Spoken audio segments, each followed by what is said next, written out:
ನಮಸ್ಕಾರ, ಆದಾಬ್, ಜೈ ಭೀಮ್. ನಾನು ನಿಮ್ಮ ಭಾಗ್ಯನಾರಾಯಣ ಬೊಗವರಪೋ. ನೀವು ನೋಡ್ತಾ ಇದ್ದೀರಿ ಸುದ್ದಿ ಸರ್ಕಲ್.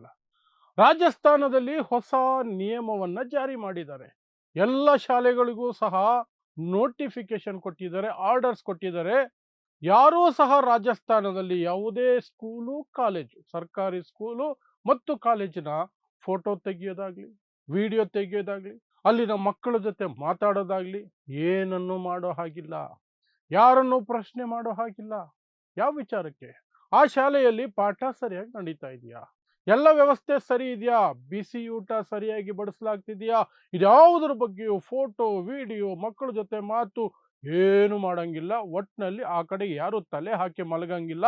ಅವ್ರಿಷ್ಟ ಬಂದಂಗೆ ಮಾಡ್ಕೊಂಡು ಹೋಗ್ಬೋದು, ಯಾರಿಗೂ ಗೊತ್ತಾಗಬಾರ್ದು. ಇಂಥದ್ದೊಂದು ಆದೇಶವನ್ನ ರಾಜಸ್ಥಾನ ಸರ್ಕಾರ ಜಾರಿ ಮಾಡಿದೆ. ಅಂದ್ರೆ ಒಂದು ರೀತಿಯಲ್ಲಿ ಶೈಕ್ಷಣಿಕ ಎಮರ್ಜೆನ್ಸಿಯನ್ನ ರಾಜಸ್ಥಾನದಲ್ಲಿ ಹೇರಲಾಗಿದೆ.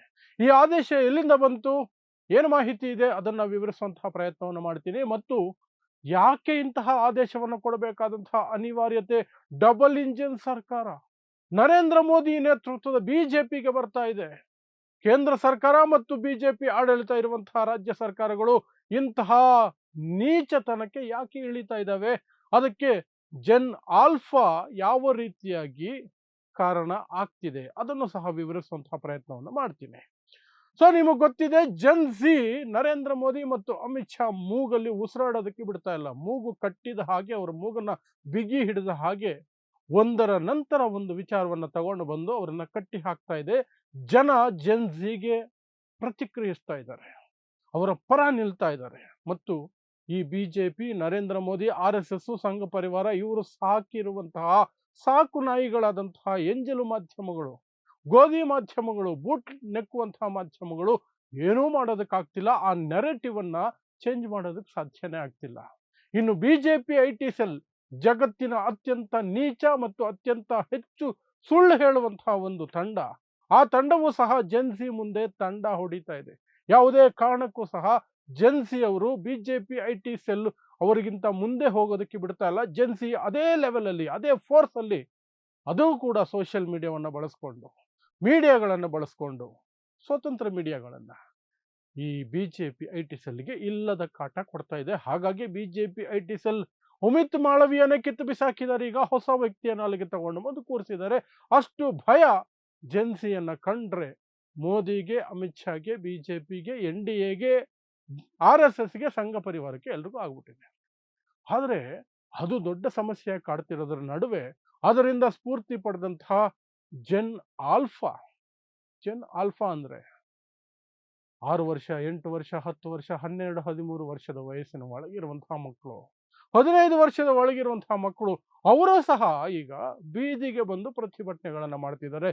ಶಾಲೆಗಳಲ್ಲಿ ಪ್ರತಿಭಟನೆ ಮಾಡ್ತಿದ್ದಾರೆ. PUC ಲೆವೆಲ್ ಕಾಲೇಜುಗಳಲ್ಲಿ ಪ್ರತಿಭಟನೆ ಮಾಡ್ತಿದ್ದಾರೆ. ಅವ್ರದ್ದು ಒಂದೇ ಪಟ್ಟು, ನಮಗೆ ಸೌಕರ್ಯ ಕೊಡಿ, ನಮಗೆ ಟೀಚರ್ ಕೊಡಿ.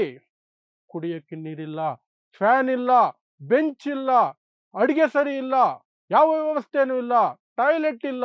ಹೀಗೆ ಒಂದರ ನಂತರ ಒಂದು ದೊಡ್ಡ ಮಟ್ಟದಲ್ಲಿ ಜನ್ ಆಲ್ಫಾ ಬೀದಿಗೆ ಬರ್ತಾ ಇದೆ. ಅದನ್ನ ಕಾಕ್ರೋಚ್ ಜನತಾ ಪಾರ್ಟಿ ಅಂತಹ ವ್ಯಕ್ತಿಗಳು ಮತ್ತು ಇನ್ನೊಂದಷ್ಟು ಸಮಾಜ ಸೇವಕರು, ಸ್ವತಂತ್ರ ಮಾಧ್ಯಮ ಕಟ್ಕೊಂಡಿರುವಂತಹವರು ಎಲ್ಲರೂ ಸಹ ಆ ಮಕ್ಕಳ ಹತ್ರ ಹೋಗಿ ಕೇಳಿ, ಆ ಮಕ್ಕಳ ಪ್ರತಿಭಟನೆಗಳನ್ನ ಕವರ್ ಮಾಡಿ, ಆ ಮಕ್ಕಳ ಹೇಳಿಕೆಗಳನ್ನ ಇಡೀ ದೇಶಕ್ಕೆ ತಲುಪಿಸ್ತಾ ಇದ್ದಾರೆ. ಆ ಮಕ್ಕಳ ಹೋರಾಟವನ್ನು ಇಡೀ ದೇಶಕ್ಕೆ ತಲುಪಿಸ್ತಾ ಇದ್ದಾರೆ. ಆ ಕೂಗನ್ನ ಇಡೀ ದೇಶದ ಜನತೆಯ ಮುಂದೆ ಇಡ್ತಾ ಇದ್ದಾರೆ. ಅದು ನರೇಂದ್ರ ಮೋದಿ ಅವರಿಗೆ ಮತ್ತು ಬಿಜೆಪಿಗೆ ಮತ್ತು ಸಂಘ ಪರಿವಾರಕ್ಕೆ ನುಂಗಲಾರದ ತುತ್ತಾಗಿದೆ.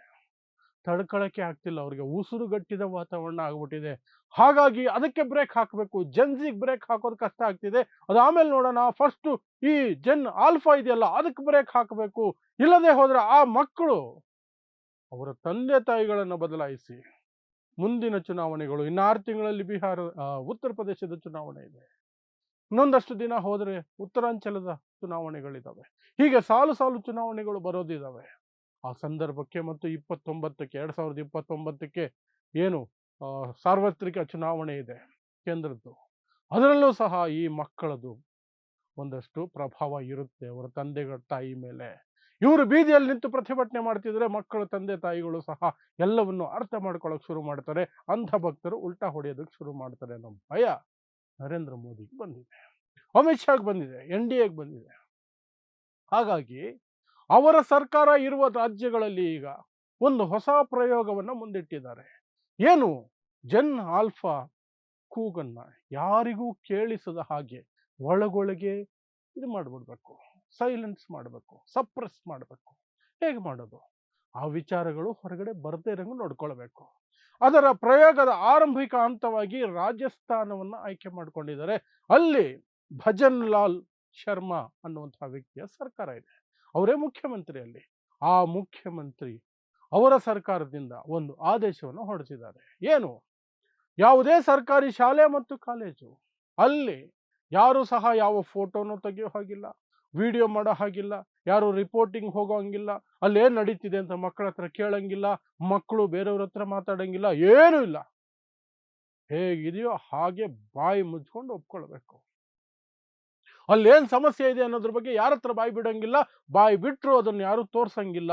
ಹಾಗಂತ ಒಂದು ಸರ್ಕಾರಿ ಆದೇಶವನ್ನ ರಾಜಸ್ಥಾನ ಸರ್ಕಾರ ಮಾಡಿದೆ. ಮುಂದಿನ ದಿನಗಳಲ್ಲಿ ಅದು ಉತ್ತರ ಪ್ರದೇಶ, ಬಿಹಾರ, ಮಹಾರಾಷ್ಟ್ರ ಹೀಗೆ ಎಲ್ಲೆಲ್ಲಿ ಬಿಜೆಪಿ ಸರ್ಕಾರ ಇದೆಯೋ ಅಲ್ಲೆಲ್ಲ ಕಡೆಯೂ ಸಹ ಇದನ್ನ ಜಾರಿಗೆ ತರುವಂತಹ ಪ್ರಯತ್ನದಲ್ಲಿ ಅಥವಾ ಪ್ಲಾನಿಂಗ್ ಅಲ್ಲಿ ಬಿಜೆಪಿ ಇದೆ ಅನ್ನುವಂತಹ ಮಾಹಿತಿ ಬರ್ತಾ ಇದೆ.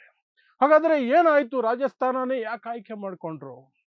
ರಾಜಸ್ಥಾನನ ಆಯ್ಕೆ ಮಾಡ್ಕೊಳ್ಳೋದಕ್ಕೆ ಮುಖ್ಯ ಕಾರಣ ಇದ್ದಿದ್ದು ಅಲ್ಲಿಂದ ಬಂದಂತಹ ಒಂದು ವಿಡಿಯೋ. ಕಾಕ್ರೋಚ್ ಜನತಾ ಪಾರ್ಟಿಗೆ ಸಂಬಂಧಪಟ್ಟಂತಹ ರಾಜಸ್ಥಾನದ ಲೀಡರ್ ಮಾಡಿದಂತಹ ವಿಡಿಯೋ ಅದು. ಅದ್ರ ಬಗ್ಗೆ ಆಮೇಲೆ ವಿವರಿಸ್ತೀನಿ. ಆದರೆ ಈ ಜನ್ ಆಲ್ಫಾ ಹೇಗೆ ಆರಂಭಿಸ್ತು ತನ್ನ ಹೋರಾಟವನ್ನು? ಮೊದಲು ಎಲ್ಲಿ ಅದು ಆರಂಭಿಸಿದ್ದು? ಆ ಪುಟ್ಟ ಮಕ್ಕಳು ಬೀದಿಗೆ ಬಂದು ಪ್ರತಿಭಟನೆ ಮಾಡಿದ್ದು ಎಲ್ಲಿ ಮೊಟ್ಟ ಮೊದಲ ಬಾರಿಗೆ ಅನ್ನೋದು ನೋಡೋದಾದರೆ ಅದು ಉತ್ತರ ಪ್ರದೇಶದಲ್ಲಿ. ಉತ್ತರ ಪ್ರದೇಶದಲ್ಲಿರುವಂತಹ ಫತೇಪುರ್ ಅಲ್ಲಿ ಒಂದು ಶಾಲೆಯ ಮಕ್ಕಳು ರಸ್ತೆಗೆ ಬಂದು ಪ್ರತಿಭಟನೆ ಮಾಡೋದು. ಫ್ಯಾನ್ ಇಲ್ಲ, ನೀರಿಲ್ಲ, ಟಾಯ್ಲೆಟ್ ಇಲ್ಲ, ಟೀಚರ್ ಸರಿ ಇಲ್ಲ, ಎಂಥದ್ದು ಇಲ್ಲ, ವಿ ವಾಂಟ್ ಎವ್ರಿಥಿಂಗ್ ಅಂತ. ಅದರ ಮಾರನೇ ದಿನ ಅದೇ ಉತ್ತರ ಪ್ರದೇಶದ ಲಕ್ನೋನಲ್ಲಿ ಇನ್ನೊಂದು ಶಾಲೆಯ ಮಕ್ಕಳು ಬೀದಿಗೆ ಬಂದು ಪ್ರತಿಭಟನೆಗೆ ನಿಂತ್ಕೊಂಡ್ರು. ಟೀಚರ್ಸ್ ಇಲ್ಲ. 6 ತಿಂಗಳಾಗ್ತಾ ಬಂತು, 2 ತಿಂಗಳಾದ್ರೂ ಒಬ್ರು ಟೀಚರು ಚೇಂಜ್ ಆಗಿಲ್ಲ, 6 ತಿಂಗಳಾದ್ರೂ ಒಂದು ಸಬ್ಜೆಕ್ಟ್ಗೆ ಟೀಚರೇ ಬಂದಿಲ್ಲ, ಇಲ್ಲಿ ವ್ಯವಸ್ಥೆನೂ ಇಲ್ಲ, ಯಾರನ್ನ ಕೇಳಿದ್ರು ಏನು ನಡೀತಾ ಇಲ್ಲ. ಅಲ್ಲೂ ಪ್ರತಿಭಟನೆ, ಇಲ್ಲೂ ಪ್ರತಿಭಟನೆ. ಅದು ಕಾಕ್ರೋಚ್ ಜನತಾ ಪಾರ್ಟಿ ಮತ್ತು ಜೆನ್ಸಿಯ ಜಂತರ್ ಮಂತರ್ ಪ್ರತಿಭಟನೆಗಳು ಮುಗಿದ ತಕ್ಷಣನೇ ಆದಂತಹ ಒಂದು ಘಟನಾವಳಿಗಳು. ಅದರಿಂದ ಯೋಗಿ ಆದಿತ್ಯನಾಥ್ ಸರ್ಕಾರ ಬೆಚ್ಚಿ ಬಿದ್ದು ಎರಡೂ ಕಡೆಗೆ ಅಲ್ಲಿನ ಜಿಲ್ಲಾಧಿಕಾರಿಗಳನ್ನ, ಶಿಕ್ಷಣ ಇಲಾಖೆ ಅಧಿಕಾರಿಗಳನ್ನ ತಕ್ಷಣಕ್ಕೆ ರವಾನಿಸಿದರು. ಹೋಗಿ ಆ ಮಕ್ಕಳ ಬೇಡಿಕೆಗಳನ್ನು ಪೂರೈಸಲೇಬೇಕು ಅಂತ ಒಂದು ಟೈಮ್ ನಿಗದಿ ಮಾಡಿ ಮಕ್ಕಳಿಗೆ ಆಶ್ವಾಸನೆ ಕೊಟ್ಟು ಪ್ರತಿಭಟನೆಗಳನ್ನು ನಿಲ್ಲಿಸಿದ್ರು. ಅದೇ ರೀತಿ ಫಾಲೋಅಪ್ ಸಹ ಆಯಿತು. ಆ ಶಾಲೆಗಳಿಗೆ ಎಲ್ಲ ವ್ಯವಸ್ಥೆಗಳು ಬಂತು. ಅದನ್ನು ನೋಡಿ ಬಿಹಾರದಲ್ಲೂ ಒಂದಷ್ಟು ಶಾಲೆಗಳು ಅದೇ ಕೆಲಸವನ್ನು ಶುರು ಮಾಡಿಕೊಂಡವು. ರಾಜಸ್ಥಾನದ ಕೆಲವು ಶಾಲೆಗಳಲ್ಲೂ ಅದೇ ರೀತಿಯಾಗಿ ಜನ್ ಆಲ್ಫಾ ಪ್ರತಿಭಟನೆಗಳಿಗಿಳಿತು. ಮಕ್ಕಳು ಪ್ರತಿಭಟನೆಗೆ ಇಳಿದ್ರು, ಮಕ್ಕಳು ಜೋರಾಗಿ ಮಾತಾಡೋಕೆ ಶುರು ಮಾಡಿದ್ರು. ಆದರೆ ಅದು ಉತ್ತುಂಗಕ್ಕೆ ಎಲ್ಲಿ ಹೋಗಿದ್ದು ಅಂದ್ರೆ ರಾಜಸ್ಥಾನದಲ್ಲಿ ಒಂದು ಶಾಲೆಯಲ್ಲಿ ಟೀಚರೇ ಇಲ್ಲ. ಹೇಗೆ ಮಕ್ಕಳು ಏನು ಮಾಡಬೇಕು? ವ್ಯವಸ್ಥೆ ಸರಿ ಇಲ್ಲ, ಏನು ಮಾಡಬೇಕು ಮಕ್ಕಳು ಅಂತ. ಆ ವಿಚಾರ ಕಾಕ್ರೋಚ್ ಜನತಾ ಪಾರ್ಟಿಯ ಅಲ್ಲಿನ ನಾಯಕ ಆಶುತೋಷ್ ರಾನ್ಕಾ ಅನ್ನುವಂತಹ ವ್ಯಕ್ತಿಗೆ ಗೊತ್ತಾಯಿತು. ಅವರು ಹೋಗಿ ಮಕ್ಕಳ ಜೊತೆ ನಿಂತ್ಕೊಂಡು ಪ್ರತಿಭಟನೆ ಮಾಡುವಂತಹ ಆ ವಿಚಾರವನ್ನ ವಿಡಿಯೋ ಮಾಡುವಂತಹ ಕೆಲಸ ಮಾಡಿದ್ರು. ಅಲ್ಲಿಗೆ ಪೊಲೀಸರು ಬಂದ್ಬಿಟ್ರು. ಪೊಲೀಸರ ಎದುರಿಗೇನೆ ಈ ಆಶುತೋಷ್ ರಾನ್ಕಾ ಜೋರಾಗಿ ಈ ವಿಚಾರವನ್ನ ವಿಡಿಯೋ ಮಾಡಿದ್ರು. ಪೊಲೀಸರ ಮೇಲೂ ಸಹ ಒಂದಷ್ಟು ಮಾತುಕತೆ ಆಯಿತು. ಇದರಿಂದ ಇಡೀ ದೇಶಕ್ಕೆ ಆ ವಿಡಿಯೋ ತಲುಪುವಂತಾಯಿತು. ಯಾವಾಗ ಆ ವಿಡಿಯೋ ವೈರಲ್ ಆಯಿತು, ನರೇಂದ್ರ ಮೋದಿ ಸರ್ಕಾರಕ್ಕೆ ಸೆಕೆಂಡ್ ಲೆವೆಲ್ ಜ್ವರ ಶುರುವಾಯಿತು, ನಡುಕ ಶುರುವಾಯಿತು. ಈಗ ತಾನೇ ಜೆನ್ಸಿಯಿಂದ ತಪ್ಪಿಸ್ಕೊಳ್ಳೋದಕ್ಕೆ 12 ವರ್ಷದಲ್ಲಿ ನಾವು ಯಾವತ್ತೂ ಮಾಡದ ರೀತಿಯಲ್ಲಿ ಮಂಡಿಯೂರಿದ್ದೀವಿ. ಶಿಕ್ಷಣ ಸಚಿವ ಧರ್ಮೇಂದ್ರ ಪ್ರಧಾನ್ ರಾಜೀನಾಮೆ ತಗೊಂಡಿದ್ದೀವಿ. ಏನೆಲ್ಲ ಸಮಸ್ಯೆಗಳಿಂದ ಹೊರಗಡೆ ಬಂದು ಈಗ ಉಸಿರಾಡ್ತಿದ್ದೀವಿ. ಯಾಕೆಂದ್ರೆ ಒಂದರ ಹಿಂದೆ ಒಂದು ಬರ್ತಾನೆ ಇದೆ. ರಾಮ ಮಂದಿರದ ಹುಂಡಿ ಲೂಟಿ, ಆಮೇಲೆ ಜಂತರ್ ಮಂತರ್ ಪ್ರತಿಭಟನೆಗಳು, ಈಗ ಜನ್ ಆಲ್ಫಾ ಪ್ರತಿಭಟನೆಗಳು ನಡೀತಿರೋ ಹೊತ್ತಲ್ಲೇ ಈ ರೀತಿ ರಾಜಸ್ಥಾನದಲ್ಲಿ ಆಗೋಯ್ತಲ್ಲ, ಏನಾದರೂ ಮಾಡಬೇಕು, ಇದಕ್ಕೇನಾದರೂ ಒಂದು ತಂತ್ರವನ್ನು ಕಂಡಿಡ್ಕೋಬೇಕು ಅಂತ ಹೋದಾಗ ಅವರಿಗೆ ಕಂಡಿದ್ದು ಶೈಕ್ಷಣಿಕ ಎಮರ್ಜೆನ್ಸಿ ಹೇರ್ಬಿಡೋಣ, ಎಲ್ಲಾದ್ರೂ ಒಂದು ಕಡೆ ಟೆಸ್ಟ್ ಮಾಡೋಣ. ಈ ವಿಡಿಯೋ ಬಂದಿದ್ದು ರಾಜಸ್ಥಾನ ಅಲ್ವಾ, ಹಾಗಾಗಿ ರಾಜಸ್ಥಾನದಲ್ಲೇ ಇದನ್ನು ಆರಂಭಿಸ್ಬಿಡೋಣ ಅಂತ ಹೇಳಿ ರಾಜಸ್ಥಾನದ ಸರ್ಕಾರದ ಕಡೆಯಿಂದ ನರೇಂದ್ರ ಮೋದಿ ಮತ್ತು ದೆಹಲಿಯಲ್ಲಿರುವ ಬಿಜೆಪಿ ಇದರ ಆದೇಶದ ಮೇರೆಗೆ ಆಗಿದೆ ಅನ್ನುವಂತಹ ಮಾಹಿತಿ ಇದೆ. ಅಲ್ಲಿನ ಭಜನ್ ಲಾಲ್ ಶರ್ಮಾ ಸರ್ಕಾರ ಈ ಆದೇಶವನ್ನ ಹೊರಡಿಸಿದೆ. ರಾಜಸ್ಥಾನದ ಯಾವ ಶಾಲೆಗಳಿಗೂ ಸಹ ಯಾವ ಪತ್ರಕರ್ತರು ಹೋಗಂಗಿಲ್ಲ, ಯಾವ ಸಾಮಾಜಿಕ ಕಾರ್ಯಕರ್ತರು ಹೋಗಂಗಿಲ್ಲ, ಯಾರೂ ಹೋಗಂಗಿಲ್ಲ. ಪೋಷಕರು ಹೋದ್ರೂ ಹೊರಗಡೆ ನಿಂತ್ಕೊಳ್ಬೇಕು. ಯಾರು ಫೋಟೋ ವಿಡಿಯೋ ರಿಪೋರ್ಟಿಂಗ್ ಎಂಥದ್ದು ಮಾಡಂಗಿಲ್ಲ, ಮಕ್ಕಳು ಮಾತಾಡ್ಸಂಗಿಲ್ಲ, ಮಕ್ಕಳ ಹತ್ರ ಪ್ರಶ್ನೆ ಕೇಳಂಗಿಲ್ಲ ಏನ್ ನಡೀತಿದೆ ಅಂತ. ಮಕ್ಕಳು ಯಾರ ಹತ್ರ ಇದನ್ನೆಲ್ಲ ಹೇಳಂಗಿಲ್ಲ. ಹೇಳಿದ್ರೆ ಅಪರಾಧ, ಅಪರಾಧ ಹೇಳಿದ್ರೆ ಹಾಗಂತ ಒಂದು ನೋಟಿಫಿಕೇಶನ್, ಸರ್ಕಾರಿ ಆದೇಶ ಕೊಟ್ಬಿಟ್ರು. ಅಲ್ಲಿಗೆ ಶೈಕ್ಷಣಿಕ ಎಮರ್ಜೆನ್ಸಿಯನ್ನ ರಾಜಸ್ಥಾನದಲ್ಲಿ ಹೇರಿದ್ರು. ಆದರೆ ಅದು ಯಾವ ರೀತಿಯ ಪ್ರತಿಕೂಲವಾದಂತಹ ರಿಸಲ್ಟ್ಗಳನ್ನು ಕೊಡುತ್ತೆ.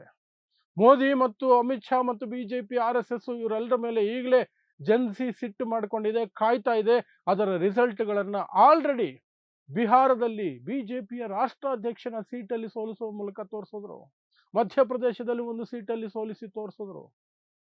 ಬೇರೆ ಬೇರೆ ಭಾಗಗಳಲ್ಲಿ ಇಡೀ ದೇಶದಲ್ಲಿ ಪ್ರತಿಭಟನೆಗಳನ್ನು ಮಾಡುವ ಮೂಲಕ ಜನ್ಸಿ ಕಾಕ್ರೋಚ್ ಜನತಾ ಪಾರ್ಟಿ ತೋರಿಸ್ತಾ ಇದೆ. ಅದರ ಜೊತೆಗೆ 15ನೇ ತಾರೀಕು, ಆಗಸ್ಟ್ 15ನೇ ತಾರೀಕು ಕಾಕ್ರೋಚ್ ಜನತಾ ಪಾರ್ಟಿ ಒಂದು ನಿರ್ಣಯವನ್ನು ಬೇರೆ ಕೈಗೊಂಡಿದೆ. ಸ್ಕೂಲ್ ಟೀಕ್ ಕರೋ, ಶಾಲೆಗಳನ್ನು ಸರಿಪಡಿಸಿ ಆಂದೋಲನವನ್ನು ಆರಂಭಿಸಿದ್ದಾರೆ ಅವರು. ಎಲ್ಲ ಕಡೆಗಳಿಗೂ ಸ್ಕೂಲ್ಗಳು ಹೋಗ್ತೀವಿ, ಅಲ್ಲಿ ಏನು ಕುಂದುಕೊರತೆ ಇದೆ ನೋಡ್ತೀವಿ, ಅದನ್ನ ಆ ಜಿಲ್ಲಾಡಳಿತದ ಗಮನಕ್ಕೆ ತರ್ತೀವಿ, ಸರ್ಕಾರದ ಗಮನಕ್ಕೆ ತರ್ತೀವಿ. ಅದು ಸರಿಯಾಗೋವರೆಗೂ ನಾವು ಬಿಡೋದಿಲ್ಲ, ಹೋರಾಡ್ತೀವಿ, ಪ್ರತಿಭಟನೆ ಮಾಡ್ತೀವಿ ಅಂತ ಅವರ ಘೋಷಣೆಯೂ ಸಹ ಆಗಿದೆಯಲ್ಲ. ಇದರ ನಡುವೆ ಇಷ್ಟೆಲ್ಲ ಎಮರ್ಜೆನ್ಸಿ ತರಬೇಕಾದಂತಹ ಪರಿಸ್ಥಿತಿ ಈ ಡಬಲ್ ಇಂಜಿನ್ ಸರ್ಕಾರಗಳಿಗೆ ಬಂದಿದೆ. ನೋಡೋಣ ಈ ಸರ್ಕಾರ ಇನ್ನೂ ಯಾವ ನೀಚ ಮಟ್ಟಕ್ಕೆ ಹೋಗುತ್ತೆ, ಇನ್ನು ಯಾವ ಲೆವೆಲ್ಗೆ ಹೋಗಿ ಪ್ರಜಾಪ್ರಭುತ್ವವನ್ನು ಅಣಕಿಸಿಕೊಂಡು ಎಲ್ಲ ಹಕ್ಕುಗಳನ್ನು, ಪ್ರಜೆಗಳ ಹಕ್ಕುಗಳನ್ನ ಪ್ಲಸ್ ಸತ್ಯ ನುಡಿಯುವಂತಹ ಮಾಧ್ಯಮಗಳ ಬಾಯಿಯನ್ನ ಮುಚ್ಚಿಸುವಂತಹ ಕೆಲಸ ಮಾಡಿಕೊಂಡಿರುತ್ತೆ. ನೋಡೋಣ. ಬಟ್ ಸದ್ಯಕ್ಕಂತೂ ಈ ಬೆಳವಣಿಗೆ ಆಗಿದೆ. ಈ ಬೆಳವಣಿಗೆ ಬಿಜೆಪಿ ಆಡಳಿತದ ಇತರೆ ರಾಜ್ಯಗಳಲ್ಲಿ ಆದಷ್ಟು ಶೀಘ್ರ ಬರುತ್ತೆ ಅನ್ನುವಂತಹ ಮಾಹಿತಿ ಇದೆ. ಸೊ ರಾಜಸ್ಥಾನ ಒಂದು ಪ್ರಾಯೋಗಿಕವಾದಂತಹ ಒಂದು ಘಟನೆಯಾಗಿ ನಮಗೆ ಸುದ್ದಿ ಬರ್ತಾ ಇದೆ ಅಷ್ಟೇ. ಸೊ ಇದಿಷ್ಟು ರಾಜಸ್ಥಾನದಲ್ಲಿ ಆಗಿರುವಂತಹ ಬೆಳವಣಿಗೆ. ಅಲ್ಲಿ ಯಾವುದೇ ಸರ್ಕಾರಿ ಶಾಲೆ, ಕಾಲೇಜು, ವಿದ್ಯಾಸಂಸ್ಥೆಗಳು ಅಲ್ಲಿ ಫೋಟೋ, ವಿಡಿಯೋ, ವರದಿ, ರಿಪೋರ್ಟು, ಮಕ್ಕಳನ್ನು ಮಾತಾಡಿಸೋದು ಏನಕ್ಕೂ ಅವಕಾಶ ಇಲ್ಲ. ಸರ್ಕಾರ ಎಲ್ಲವನ್ನೂ ನಿಷೇಧಿಸಿಟ್ಟಿದೆ. ಅದರ ವಿವರಗಳು ಮತ್ತು ಅದಕ್ಕೆ ಸಂಬಂಧಪಟ್ಟಂತೆ ಏನೆಲ್ಲ ಬೆಳವಣಿಗೆಗಳಾಗಿದ್ದಾವೆ, ಆಗ್ತಿದ್ದಾವೆ, ಆಗಬಹುದು ಅನ್ನೋದ್ರ ಬಗ್ಗೆ ನನ್ನ ವಿಶ್ಲೇಷಣೆ. ಸೊ ಇಂತಹದ್ದೇ ವಿಶೇಷ ಸುದ್ದಿಗಳಿಗಾಗಿ ನೋಡ್ತಾ ಇರಿ ಸುದ್ದಿ ಸರ್ಕಲ್. ನಾನು ನಿಮ್ಮ ಭಾಗ್ಯನಾರಾಯಣ ಬೊಗ್ಗವರಪು.